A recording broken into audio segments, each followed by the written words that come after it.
In a bustling supermarket in the heart of the city, a hard-working black employee helps an elderly man find the item he needs. But that small act of kindness enrages the manager, a man drunk on power and blinded by prejudice. Without hesitation, he fires her on the spot. But as tension reaches its peak, the elderly man reveals his true identity, someone with enough power to change everything. Now the situation is about to take a shocking turn. The early morning sun cast a golden glow over the city, painting long shadows across the quiet streets. Inside Green Mart, the fluorescent lights hummed softly, illuminating rows upon rows of neatly stacked shelves. It was a massive supermarket, one of the biggest in town, with aisles stretching endlessly and the constant murmur of customers drifting through the air. The scent of fresh produce mixed with the faint aroma of cardboard boxes being unpacked, signaling the start of another bustling workday. Naomi adjusted her uniform, a simple green polo shirt with the Green Mart logo embroidered on the chest, and pulled her thick curls into a tight bun. She had worked here for almost a year now, balancing her shifts with night classes at a local community college. Her small apartment, a cozy but modest space on the city's outskirts, was barely within her means, and every paycheck counted. But she never complained. She had dreams, big ones. She could already see it. A small, warm bakery filled with the scent of cinnamon and fresh bread, people lining up for her handmade pastries, the laughter of children as they pressed their noses against the glass display. It was a vision that kept her moving even on the hardest days. Today was just another ordinary shift. She pushed a cart loaded with boxes down aisle 7, methodically restocking the shelves with canned goods. The supermarket was coming to life. Shoppers wandered in, some rushing, others taking their time reading labels and comparing prices. The overhead speakers played a soft, unremarkable tune, blending into the background noise. As Naomi knelt to arrange the lower shelves, she caught sight of an elderly white man standing near the cereal section. He was dressed in a neatly pressed brown coat, a wool hat perched atop his head, and a pair of glasses that kept slipping down his nose. He held a wrinkled grocery list in one hand, his other trembling slightly as he squinted at the shelves. His pale blue eyes darted between the boxes, confusion etched into the lines of his aged face.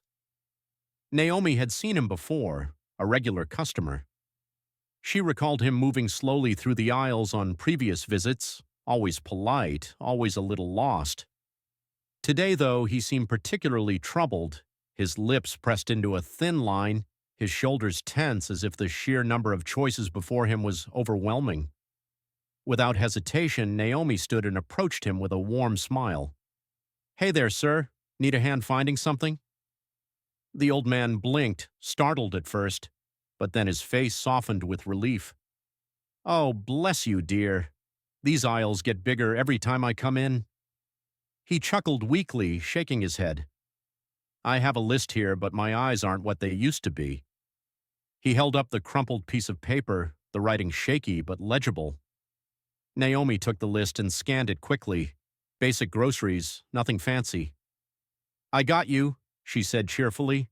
"Let's tackle this together."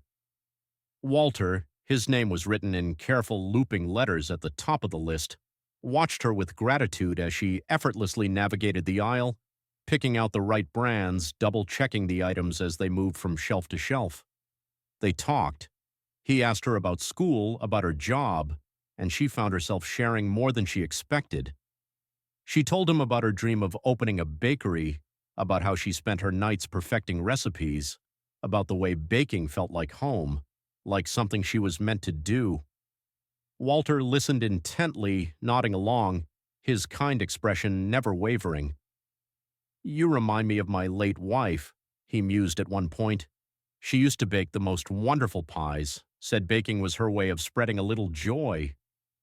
He smiled wistfully, then patted Naomi's hand. "You keep that fire, young lady. Don't let anyone tell you you can't." Naomi felt a swell of warmth in her chest. It wasn't often that people, especially strangers, validated her dreams. Most of the time, when she told people what she wanted to do, they just nodded politely or offered skeptical looks. But Walter's words felt genuine, and for a moment the weight of her daily struggles felt a little lighter. But the moment was cut short. A sharp voice sliced through the air like a whip. "Now, what the hell are you doing?" The warmth in her chest vanished instantly. She turned to see Hank, her manager, storming toward her, his expression twisted with irritation. Hank was a tall, broad-shouldered man with slicked-back hair and a permanent scowl. He had never liked Naomi. She could feel it in the way he watched her, in the way he spoke to her. Always curt, always condescending. He never outright said anything, but she knew. She had seen that look before. Naomi started, but Hank didn't let her finish. "This is a workplace, not a damn social club," he snapped, his voice loud enough for several nearby customers to glance over. "You think we're paying you to chit-chat with customers?" Naomi's stomach clenched. She felt the heat of embarrassment creeping up her neck, but she stood her ground. "I was helping Mr. Walter find his groceries." "I don't care," Hank interrupted, his eyes narrowing. "You're here to work, not to make friends. And don't pull the helping the old man excuse. I don't care if he's the goddamn president. Your job is to keep those shelves stocked." Walter bristled beside her. "Young man, there's no need for that tone," he said firmly. She was being kind, something I imagine you don't encounter often. Hank barely spared Walter a glance. His attention was fixed solely on Naomi, his expression growing darker.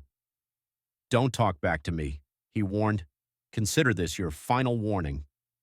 Naomi clenched her fists, swallowing back the anger rising in her chest.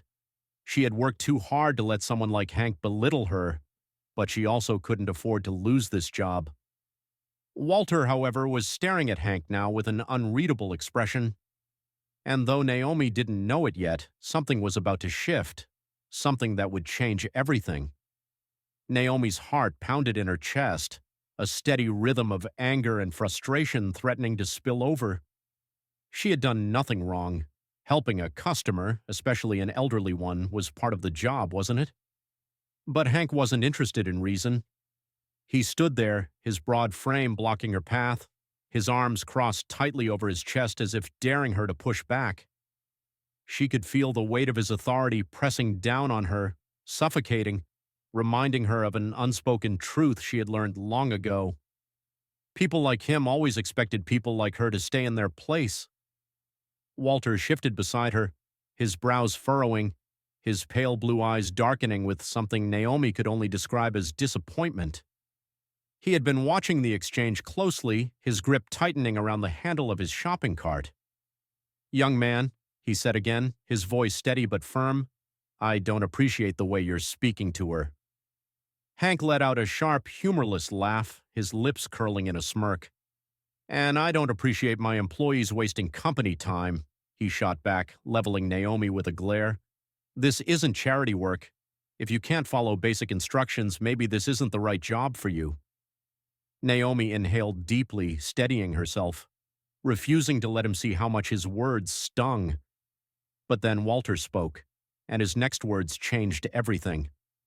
"No," he said simply, his voice calm but edged with power. "She's not."